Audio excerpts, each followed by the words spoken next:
तो just English classes कैसे हो गाइज आप सभी। गाइज अगर आप कर रहे हैं यूपी टीजीटी DSSB टीजीटी या फिर all state TGT PGT exams की, तो बिल्कुल गाइज ये वीडियो आपके लिए ही है। आप बिल्कुल सही जगह पे पहुंच गए हैं।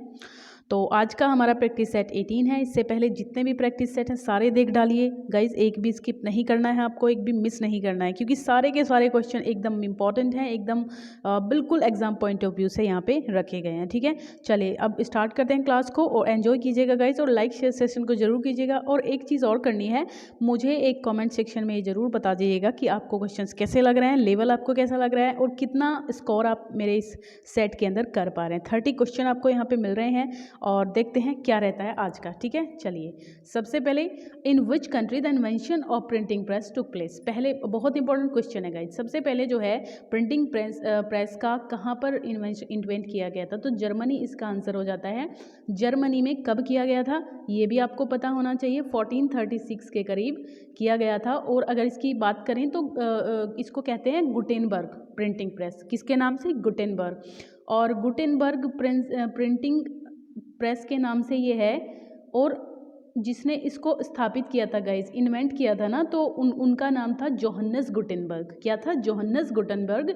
इसी के नाम पे गुटेनबर्ग प्रिंटिंग प्रेस इसका नाम रखा गया था। ठीक है, चलिए नेक्स्ट क्वेश्चन क्या है। In renaissance moment which thing gave its great contribution. किस चीज़ ने अपना ग्रेट कॉन्ट्रीब्यूशन दिया है? तो printing press, steam engine, electricity या फिर मोटर का। देखिए रेनेसा टाइम पीरियड पे प्रिंटिंग प्रेस जो है वो उसका भी इन्वेंशन हो गया था, आप जानते हैं। तो इसमें जो है गाइज बहुत बड़ा इसका एक इफ़ेक्ट रहा है, क्योंकि पहले क्या होता था, जो लोग थे वो केवल किताबें पढ़ते थे, और आपको पता है कि किताबें बहुत जो है महंगी होती थी, है ना, बहुत कॉस्टली किताबें होती थी, हाथ की लिखी होती थी, हस्तलिपि जिसको कहते हैं, मैनस्क्रिप्ट जिसको कहते हैं। तो उस टाइप से जो है चीज़ें बहुत ज़्यादा लोगों तक पहुंच नहीं पाती थी, है ना, उनकी पहुंच से बाहर ही रहती थी। तो बहुत ज़्यादा जो कॉमन पीपल हैं या फिर कुछ कुलीन तंत्र जो जिसको एरिस्टोक्रेट टाइप लोग ही उसको पढ़ पाते थे। जो लिटरेचर था उसको बहुत लोग नहीं पढ़ पाते थे, जैसे हम और आप हैं, इस टाइप के लोग नहीं पढ़ पाते थे। जो काफ़ी जिनके पास पैसा होता था, जो वेल्दी होते थे, इस टाइप के लोग ही उनको ऑपुलेंट होते थे, वही पढ़ पाते थे। तो इसके बाद क्या हुआ, जो लिटरेचर था वो फैल गया पूरे जर्मनी से लेके फिर इसके बाद इटली वगैरह में, है ना, रेनेसा आया। तो हर जगह पे ना गाइज ये प्रिंटिंग प्रेस ने एक बहुत बड़ा रोल प्ले किया। यहाँ पे जो बुक्स थी वो प्रिंट की जगह पे इनको पहुंचाया गया। इससे ये फ़ायदा हुआ कि जो चीज़ें थी वो कॉमन पीपल तक पहुंची, और वो लोग भी फिर जो है लिटरेचर को पढ़ पाए, उन्होंने भी काफ़ी ज़्यादा उसमें गेन किया। और आज आप इसका रिजल्ट देख ही रहे हैं। तो रेनेसा जो है बहुत इंपॉर्टेंट रोल प्ले करता है लिटरेचर के क्षेत्र में। ठीक है, चलिए, who first used and defined Renaissance. सबसे पहले किसने इसको डिफाइन किया है? तो जूल्स मिसलेट। ठीक है गाइज, इस नाम को याद रखिएगा, जूल्स मिसलेट ने इसको सबसे पहले डिफाइन किया था रेनेसा टर्म को। ठीक है, और कहाँ पर, ये मैंने इटली में आपको बता ही दिया है पहले। This term is an act of creating in someone's mind an idea that a person will associate with the past experience, an act of telling stories that are set in real world. तो यहाँ पे बताना है, ये term act करता है creating in someone's mind, किसी व्यक्ति के माइंड में आइडिया, उस आइडिया को क्रिएट करने में, that a person will associate, ताकि कोई व्यक्ति जो है अपने पास्ट से, है ना, अपने पास्ट एक्सपीरियंस से आगे आने वाले चीज़ों से तादात्म्य बिठा पाए। An act of telling stories, है ना, एक तरीका होता है स्टोरी बताने का, that are set in real world, जो अब आज के संसार में, रियल वर्ल्ड में जिनको सेट किया जाता है। तो ट्रेजेडी कहेंगे, कैथार्सिस, माइमेसिस या फिर थॉट होता है, क्या कहते हैं आप इसे? तो ये सी ऑप्शन पे जाइए, माइमेसिस इसको हम कहेंगे। ठीक है, चलिए, Aristotle defines this term as a means of mimesis term. सबसे पहले आपको पता चला माइमेसिस क्या होता है, इसके बाद पता चल रहा है कि एरिस्टोटल ने इसको कॉइन किया था टर्म को। और इमिटेशन, क्या माइमेसिस का दूसरा मतलब क्या होता है? इमिटेशन होता है, कॉपी करना होता है। Okay, bye means of language, rhythm and harmony. मतलब किसी भी व्यक्ति को जैसे एक ये रहता है कि हम लोग दूसरे जो कोई राइटर हैं, बड़े राइटर हैं, क्लासिकल राइटर्स को न्यू क्लासिकल वालों ने कॉपी किया, इमिटेट किया, तो इस टाइप की चीज़ें ही माइमेसिस में रख सकते हैं। तो it is tragedy, poetry, epic या फिर कॉमेडी। बताइए क्या इसमें होता है माइमेसिस के अंदर? ठीक है, तो इसका आंसर आपको देना है, पोएट्री पे जाइए, बिना किसी दिक्कत के बी ऑप्शन आप करेक्ट करेंगे यहाँ। In what three ways does Aristotle differentiate various art form in another? अच्छा, वन अनदर है ये, ठीक है, आई इन नहीं है गाइज, सॉरी फॉर दैट, ये टाइपो है, तो ये वन अनदर है। तो in word 3 ways does Aristotle differentiate various art from the form one another, बताइए तो किस वेज से उन्होंने डिफ्रेंशिएट किया अलग अलग फॉर्म्स को? Manner of imitation, artist and era objects and manner of imitation, era and artistic efforts, या फिर by the medium objects and manner आपका आंसर बनेगा। देखिए डी होगा इसमें गाइस, डी इसका करेक्ट आंसर है, by the medium objects and manner of imitation. जैसे कि माइमेसिस की अभी हम बात कर रहे थे, मैनर ऑफ इमिटेशन आप क्या कह सकते हैं, माइमेसिस आप उसको कह सकते हैं, राइट। चलिए, what is the figure of speech when the real meaning is exactly the opposite of that which is expressed by words apparently? अच्छा, इसमें बताना है कि किसी भी स्पीच का कौन सी फिगर स्पीच होती है वहाँ पे जब हमारा रियल मीनिंग जो है वो अपोजिट हो, बिल्कुल जो कहा जा रहा है ना, है ना, बिल्कुल अपोजिट हो। जैसे मैं कह दूँ I am not a fool, I am not a fool, है ना, तो इसका मतलब क्या है, मैं वाइज हूँ, फूल नहीं हूँ तो क्या हूँ, वाइज हूँ। चलिए, which of the following words is onomatopoeic? ओनोमेटोपोइया क्या होता है? देखिए ओनोमेटोपिया में क्या होता है कि इसमें जो साउंड्स होती हैं किसी भी एनिमल्स की, बर्ड्स की, इस टाइप की साउंड्स आती हैं, किस एनिमल बर्ड हो कोई भी क्रिएशन है उसकी साउंड की आपको यहाँ पे दिख जाएंगे इस टाइप के वर्ड सेंटेंस के अंदर। तो वहाँ पे आप इस बहुत आसान होता है इसको कैच करना, ये सबसे ईजी लगता है मुझे। तो कैरी, बियर, फियर, बग, कौन सा यहाँ पे ओनोमेटोपोइक है? तो देखिए कैरी तो किसी चीज़ को पकड़ना हो जाएगा, बियर भालू होता है, फियर डर होता है, तो यहाँ पे आप डी ऑप्शन पे जाइए, बग, ठीक है, बग आपका आंसर है। The error is defined as missing of mark is called. देखिए एरर ऑफ जजमेंट कहेंगे, मिसिंग ऑफ मार्क कहेंगे, ठीक है। जब एरर ऑफ जजमेंट होता है जब जो ट्रेजेडी के अंदर लास्ट में व्यक्ति के साथ जो सही व्यक्ति है उसके साथ गलत हो जाता है, तो इस टाइप की चीज़ों को क्या कहेंगे आप? जैसे कोई अच्छा व्यक्ति है और बाद में ट्रेजेडी बहुत ज़्यादा उसके साथ हो जाती है, तो ये क्या है, एरर ऑफ जजमेंट है ना, उसने बहुत अच्छा काम किया है फिर भी उसके साथ ऐसा हो रहा है, तो ये चीज़ यहाँ पे क्या कहलाएगी, हमर्शिया, ठीक है, डी ऑप्शन करेक्ट हो जाएगा। This famous term is explained as purgation. Purgation मतलब प्यूरिफिकेशन, है ना, purification. It is a release of built up emotional energy. जैसे किसी को पता चल गया कि क्या गलत है तो वो क्या करेगा उसके बाद गाइज, देखिए एनाग्नोरिसिस, और पता लगने को, निदान को क्या कहते हैं, एनाग्नोरिसिस। एनाग्नोरिसिस क्या होता है? एनाग्नोरिसिस होता है आपका जैसे आपको पता चल रहा है कि कोई चीज़ गलत हो रही है गाइस, ठीक है, आपको पता चल गया तो आप क्या करेंगे, उसका एनाग्नोसिस मतलब उसको पता एक तरीके से रिकग्निशन कहते हैं इसको, क्या कहते हैं, रिकग्निशन। मतलब आपको पता चल गया है कि कहाँ प्रॉब्लम है, क्या गलत है, ठीक है। उस गलत को पता करने के बाद उसको तो आप एनाग्नोसिस बोलेंगे, लेकिन उसको पता करने के बाद आप क्या करते हैं फिर बताइए, उसके बाद आप क्या करते हैं गाइस, कथारसिस करते हैं ना। तो प्यूरिफिकेशन या पर्गेशन को क्या कहते हैं, कथारसिस कहते हैं। और हेमर्शिया मैंने आपको बता ही दिया है, कथारसिस हो जाता है जब हमें कोई चीज़ पता चल गई है तो उसको हम अपने अंदर से जो है इरेज करके हम सब कुछ सही कर लेते हैं, ठीक है, एक ड्रामा के अंदर होता है ये। तो this term is defined as a reversal of fortune. Reversal होता है, ऑफ फॉर्चून होता है, बिल्कुल काया पलट हो जाता है प्रोटोगोनिस्ट का। तो इधर फ्रॉम गुड टू बैड, या तो वो गुड से बैड हो जाता है या फिर बैड से गुड हो जाता है ना। तो दिस टर्म, जैसे मैकबेथ ने देखा है आपने, उसको बहुत ज़्यादा वो मतलब अच्छा होता है, अच्छा चल रहा था सब कुछ, बट उसकी जो वाइफ होती है वो उसको भड़का भड़का के कि डंकन को मारना है, राजा बनना है, तो इस टाइप की चीज़ें बहुत ज़्यादा वो उसके अंदर करती है ना, पौर करती है, वो बहुत ज़्यादा उसको प्रोवोक करती है, भड़काती है ना। तो उसमें क्या है फिर वो गुड से बैड बन जाता है, समझ रहे हैं ना। तो यही होता है गाइज। मैकबेथ अगर आपने नहीं पढ़ा तो मेरे चैनल पे पढ़ा हुआ है, आप देख सकते हैं उसको, ठीक है।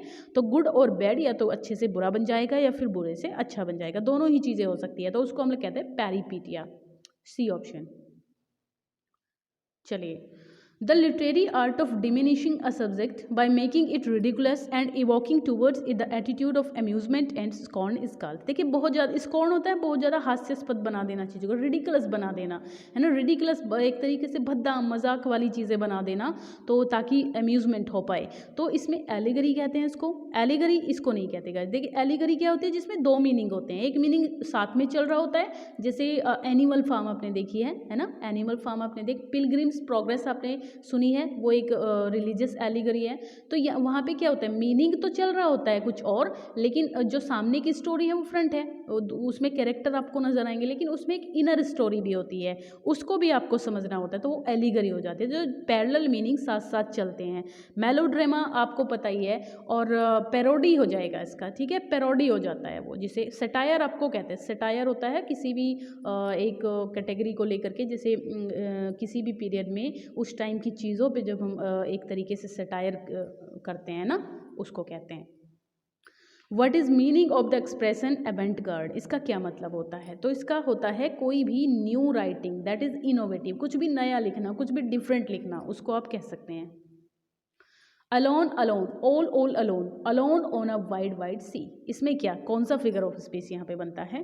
पर्सनिफिकेशन है, एपोस्ट्रॉफी है, एलिट्रेशन है, या फिर पन है? क्या होगा इसके अंदर? तो आसान है, बहुत इजी है गाइज, ये आप इसको पकड़ सकते हैं, है ना, बिल्कुल आसान सा है, आप इसको बहुत अच्छे से पकड़ सकते हैं guys.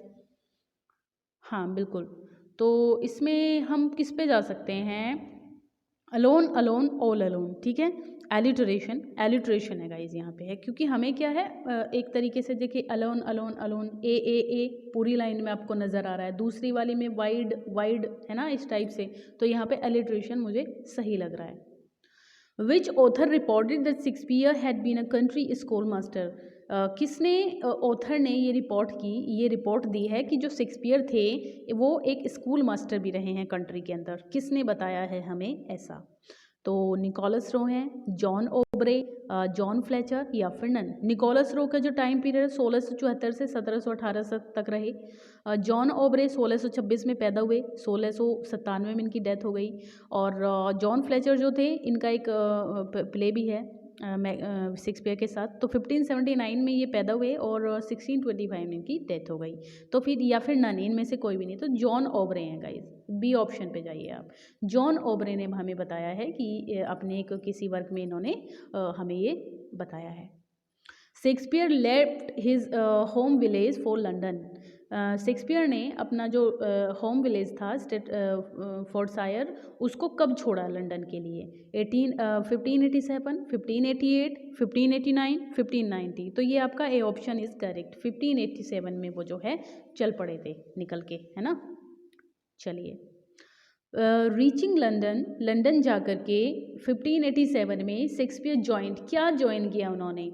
बर्बेज company of actors, job करी एक स्कूल के अंदर, wits group of university wits में शामिल हो गए? नहीं, जॉर्ज सेंसबरी ने बाद में इस टर्म को कॉइन किया है, उस टाइम पे तो पता भी नहीं था कि यूनिवर्सिटी विट्स जो उनको, मतलब जो यूनिवर्सिटी विट्स अब जिनको कहा जाता है ना, उस टाइम पे उनको नहीं पता था कि वो यूनिवर्सिटी विट्स हैं, तो ये तो बाद में जाके पता चला ना, जो जॉर्ज सेंसबरी हैं उन्होंने 7 यूनिवर्सिटी विट्स हमारे दिखाए हैं ना, तो इसको किसी दिन देख लेंगे हम, पता भी होगा वैसे आपको, तो देख लेंगे, ऐसे कुछ क्वेश्चन आते रहते हैं, ठीक है। तो यहाँ पे देखिए, और कौन होते थे यूनिवर्सिटी में? जो कैम्ब्रिज या फिर ऑक्सफोर्ड यूनिवर्सिटी से पढ़े हैं, और जो एक इसमें जो है, एक है किड, थॉमस किड, वो किसी भी यूनिवर्सिटी से नहीं है, लेकिन फिर भी उनको जो है इन्होंने ऐड किया हुआ है, क्योंकि काफ़ी नॉलेज उनके पास थी। तो इसमें जो आंसर हो जाएगा वो ए ऑप्शन होगा आपका, है ना, A option, Burbage company of actors को इन्होंने ज्वाइन कर लिया था लंदन जा करके। Which period of Shakespeare's career is referred as lost year, lost year कौन से पीरियड को कहा जाता है? गाइस, इसमें आप लगा सकते हैं 85 से लेके 92 तक, ये जो टाइम पीरियड है ना, यही इनके कैरियर का एक तरीके से इसको ना आप इनके कैरियर का एक काफ़ी ऐसा टाइम भी बोल सकते हैं जहाँ पे काफ़ी इन्होंने ग्रो किया है ना, अपने कैरियर का एक सक्सेसफुल टाइम पीरियड भी आप इसको कह सकते हैं। ये लॉस्ट तो रहे, बट इन्होंने बहुत अपने आप को इम्प्रूव किया इस टाइम पीरियड में, अपने को इस लायक बनाया, और जब इस लॉस्ट ईयर से ये बाहर आए तो छा गए ये सारी दुनिया पे, तो ऐसा कुछ इनका रहा है। तो ये लॉस्ट ईयर जो है 85 से लेकर के 92 तक है, और मोस्ट सक्सेसफुल ईयर की जो बिगिनिंग है अगर ये कहा जाए तो वो भी आप इन्हीं ईयर्स को कहेंगे, ऐसा क्वेश्चन आ जाए अगर। Which play bore Shakespeare's name as author first time, सबसे पहले जो शेक्सपियर ने लिखना तो इन्होंने काफ़ी पहले शुरू कर दिया था, बट सबसे पहले इन्होंने कौन से वर्क के अंदर अपना नेम जो है सबसे पहले दिया एक एज एन ऑथर, ठीक है, तो लव स्लेबस लॉस्ट है, शायद ये आपका 1597 में आया था, 95 सॉरी है 95 के आसपास। तो लव स्लेबस लॉस्ट। तो इसी में इन्होंने जो है सबसे पहले टाइटस एंड्रोनिकस फर्स्ट कॉमेडी मानी जाती है शेक्सपियर की, कॉमेडी नहीं सॉरी ट्रेजेडी है ना, फर्स्ट ट्रेजेडी मानी जाती है। मर्चेंट ऑफ वेनिस एक ट्रेजी कॉमेडी है और कॉरियोलेनस एक रोमन प्ले है, ये याद रखें, ऐसे आ जाता है इनका जो जॉनर है, ठीक है। अच्छा फर्स्ट टाइम इन्होंने जो है लव स्लेबस लॉस्ट में, ठीक है, ये मार्क मैं सही कर देती हूँ वरना आप समझ लेंगे टाइटस एंड्रोनिकस लगाया मैंने। टाइटस एंड्रोनिकस मैंने डाला हुआ है, बहुत अच्छे से डाला हुआ है गाइज, आप उसको पढ़ सकते हैं मेरे चैनल पे, ठीक है। और चलिए तो ये हो गया हमारा। What was the first name of the playing company Kingsman and William Shakespeare's partly owned? चलिए इसमें first name of the playing company Kingsman का जो फर्स्ट नेम था that William Shakespeare partly owned, तो द लंदन थिएटर है, Stratford theatre है, the Queen troupe है या फिर लॉर्ड चैम्बरलेन, ये हो जाएगा D option, Lord Chamberlain's man. Okay next, how is Sam Wanamaker concerned with Shakespeare? ये सैम वॉनामेकर हैं, इन्होंने कैसे कंसर्न किया शेक्सपियर को, क्या कंसर्न किया इनके साथ? He is the great great great great great grand child of Shakespeare. It was his vision to rebuilt the Globe, मतलब उनके ग्लोब के को ओपन रिबल्ट करने का उनका ड्रीम था। In the way what so ever, ये क्या क्या लिख दिया मैंने, ये क्वेश्चन ही कैसा हो गया पता नहीं क्या हो सकता है ये गाइस, एक सेकेंड मैं चेक कर लूँ इसको, क्या है ये। अच्छा इन नो वे, ये तो आपका नो है गाइस, ठीक है, ये नो है आपका, इन नो वे है ना, एक सेकेंड ये मैं लिख देती, ये नो है यहाँ पे, मो नहीं है, ठीक है, इन नो वे व्हाटसोएवर। और जो लास्ट वाला है इसमें शायद ये लिखा हुआ है he owned all the publishing rights, ये कुछ नहीं है, ठीक है, यहाँ से देखें आप, ही से देखें आप इसको, है ना, he owned all the publishing rights. चलिए तो किस पे जाएंगे आप लोग, तो ये बी ऑप्शन करेक्ट है, इसमें बी ऑप्शन करेक्ट है, it was the vision to rebuilt the Globe, ठीक है। ऐसे आप सैम वानामेकर को यहाँ पे ज्वाइन कर सकते हैं इनके साथ। हु ओपिन्स, किसने ये ओपिन किया है, मतलब किसकी ओपिनियन है ये कि there neither is nor can be any essential difference between the language of prose and metrical composition, तो ये और कोई नहीं है, वर्ड्सवर्थ है। ये क्वेश्चन तो बहुत इंपॉर्टेंट है, आसान भी है, ज़्यादातर बच्चों को पता होगा वैसे, और आपको भी इसका ज़रूर पता रखना है, ठीक है। वर्ड्सवर्थ ने ये लाइन बोली थी, बहुत फेमस है ये इनके लिए। Who has called Wordsworth a moral यूनक, moral यूनक किसने कहा था वर्ड्सवर्थ को, मिल्टन ने, शैली ने, अर्नॉल्ड ने या फिर टी.एस. इलियट ने? जी जो मॉरल यूनक की बात करें अगर, तो शायद ये किसने बोला था इन्हें, एक सेकेंड गाइज, हाँ ये बोला था शैली ने, पी.बी. शैली ने बोला था गाइज इनको, वर्ड्सवर्थ को आ मॉरल यूनक। ये आते हैं क्वेश्चन, डायरेक्ट आते हैं, कभी आप ये समझ रहे हैं, बहुत इंपॉर्टेंट क्वेश्चन है गाइज, जरूर आएंगे 2-3 क्वेश्चन ऐसे। Who criticised Wordsworth for not following his on theory of poetry, अच्छा अपनी खुद की थ्योरी को वर्ड्सवर्थ ने नहीं फॉलो किया है, ऐसा किसने कहा था इनके बारे में, तो ये टी.एस. इलियट की ओपिनियन थी शेक्सपियर के लिए, सॉरी वर्ड्सवर्थ के लिए, है ना। Which sonnet of Gray Wordsworth examined in preface to Lyrical Ballads, Thomas Gray की एक सोनेट को इन्होंने प्रीफेस टू लिरिकल बैलेट्स में एग्जामिन किया है, प्रीफेस 1802 में आया था गाइज, 1802 में आया था, 1898 में ये पब्लिश हो गया था, है ना, 1898 में, और 1800 में ये इसका दूसरा आया था, 1802 में तीसरा आया था, और 1805 में चार बार तो पब्लिश हुआ है ना लिरिकल बैलेट्स, तो ऐसे याद रखें आप ये डेट्स वगैरह। अच्छा इसमें इन्होंने कौन सी पोएम को किया था, तो ये आपकी बनती है on the death of Mr Richard West, on the death of Mr Richard West, B option पे जाइए आप लोग। कब आई थी ये, 1742 में, 1742 में। Aristotle explains that the medium specific to poetry is one that uses what? Aristotle explain करते हैं that the medium specific to poetry is one that uses what? Language alone, words and pictures, rhymes, बताइए। केवल एक ही केवल language की यहाँ बात की है इन्होंने, लैंग्वेज पे ज़्यादा जोर दिया है अरिस्टोटल ने, ठीक है। The object poetry portrays is what according to Aristotle, बताइए। Various places around the world, other poets, tragic events या फिर मैन इन एक्शन, तो मैन इन एक्शन पे जाइए, डी ऑप्शन करेक्ट है। The object poetry portrays in what according to Aristotle, तो man in action. बस आप याद रखें इसका आंसर इसी तरीके से। The happiness is but an occasional episode in the general drama of pen, इसमें कौन सा फिगर ऑफ स्पीच है? तो फिगर ऑफ स्पीच की बात करें तो मेटाफर है इसमें, क्योंकि देखिए हैप्पीनेस यहाँ पे क्या बता दिया गया है, द हैप्पीनेस को क्या बताया गया है, जनरल ड्रामा ऑफ पेन बताया गया है ना। तो यहाँ पे दूसरा नाम दे दिया गया मेटाफर, उपमा। अच्छा इस सॉरी उपमा नहीं, वो होता है क्या नाम, क्या बोलेंगे इसको, चलिए जो भी है, मेटाफर, ठीक है। अच्छा यहाँ जो हैप्पीनेस को इसने जनरल ड्रामा ऑफ पेन बता दिया है, लेकिन ये लाइन किसकी है ये भी इंपॉर्टेंट है, ये इस तरीके से भी क्वेश्चन आ सकता है कि ये किसकी लाइन है। तो देखिए गाइस इसकी बात करिए, थॉमस हार्डी का एक बहुत ही बढ़िया सा नॉवेल है द मेयर ऑफ कैस्टरब्रिज।